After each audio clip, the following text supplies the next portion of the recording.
Hello everyone. Last video में हमने cell के प्लाज्मा मेम्ब्रेन के बारे में बताया था।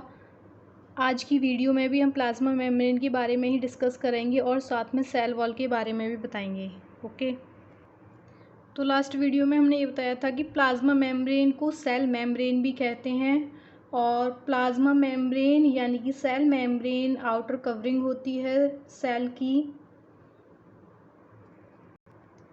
Plasma membrane selectively permeable membrane भी होती है। ठीक है, ये हमने लास्ट वीडियो में बताया था।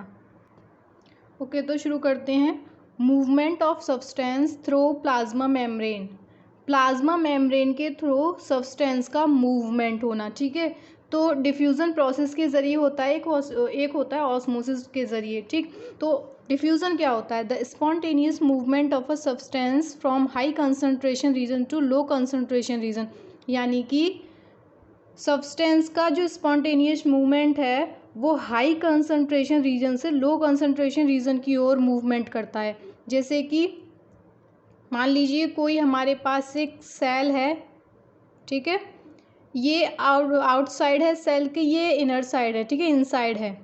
तो अंदर के कंपेयर में बाहर हाई कंसंट्रेशन है सब्सटेंस का, अंदर लो है, तो जो कंसंट्रेशन है सब्सटेंस का वो अंदर की साइड मूवमेंट करेगा। क्या बताया था हमने डिफ्यूज़न में कि जो सब्सटेंस का मूवमेंट है वो high concentration to low concentration region में सब्सटेंस मूव करता है। ठीक है, इसी तरीके से इसी को हम डिफ्यूज़न कहते हैं। Some substance like carbon dioxide और oxygen can move across the cell membrane by a process called diffusion, यानी कि डिफ्यूज़न प्रोसेस के ज़रिए कार्बन डाइऑक्साइड और ऑक्सीजन सेल मेम्ब्रेन के थ्रू मूव करते हैं। ठीक है, यानी कि सेल मेम्ब्रेन से मूव करते हैं।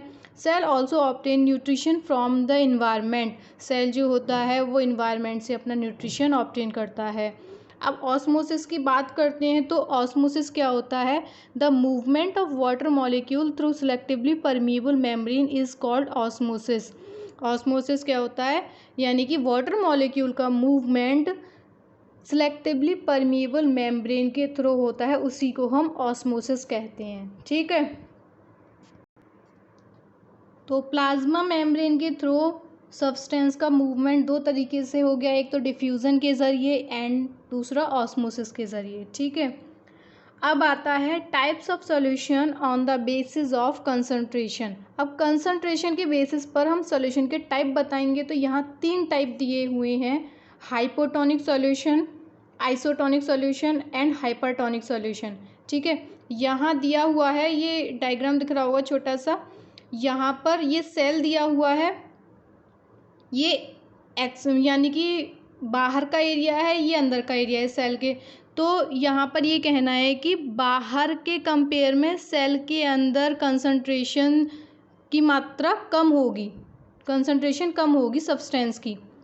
आइसोटोनिक में इक्वल होगा, यानी कि बाहर की साइड भी और इनसाइड भी। ठीक है, और हाइपरटोनिक में सेल में सब्सटेंस की कंसंट्रेशन ज़्यादा होगी बाहर के कंपेयर में। ओके, तो हाइपोटोनिक सॉल्यूशन को समझते हैं सबसे पहले। हाइपोटोनिक सॉल्यूशन क्या होता है? Concentration of solution outside the cell is more than inside the cell. तो यहाँ पर क्या कह रहे हैं? यानी कि सॉल्यूशन की जो कंसंट्रेशन होगी वो अंदर के कंपेयर में बाहर ज़्यादा होगी। ठीक है, तो इसलिए क्या होगा? Due to this cell gain water, क्या काम करेगी सेल? वाटर को अंदर लेगी, तो फिर क्या होगा? सेल स्वेल अप, सेल फूलेगी एंड मे बी बर्स्ट। तो कभी कभी इतना होता है सेल के अंदर जो सॉल्यूशन है वो ज़्यादा आ जाता है, तो कभी कभी फट भी जाती है। ठीक है, आइसोटोनिक सॉल्यूशन की बात करें तो equal concentration outside the and inside of cell. ठीक है, तो यानी कि इक्वल कंसंट्रेशन होगी आउटसाइड, बाहर की साइड भी और अंदर की साइड भी सेल के। Due to this cell gain equal amount of water. तो इसमें जो सेल होती है वो वाटर की अमाउंट इक्वली गेन करती है। ठीक है, so there is no overall movement of water. इसलिए वाटर का जो मूवमेंट होता है ओवरऑल होता नहीं है। The cell will stay the same size. इस वजह से सेल का जो साइज होता है सेम रहता है। ठीक है, हाइपरटोनिक सॉल्यूशन की बात करते हैं हम, तो हाइपरटोनिक सॉल्यूशन में क्या होता है, concentration of solution outside the cell is less than inside the cell, due to this cell loss water and shrink. तो सॉल्यूशन का जो कंसंट्रेशन होगा वो बाहर की साइड से अंदर की साइड ज़्यादा होगा, ठीक है। डायग्राम में देख रहा होगा आपको, अंदर ज़्यादा है सॉल्यूशन बाहर के कंपेयर में।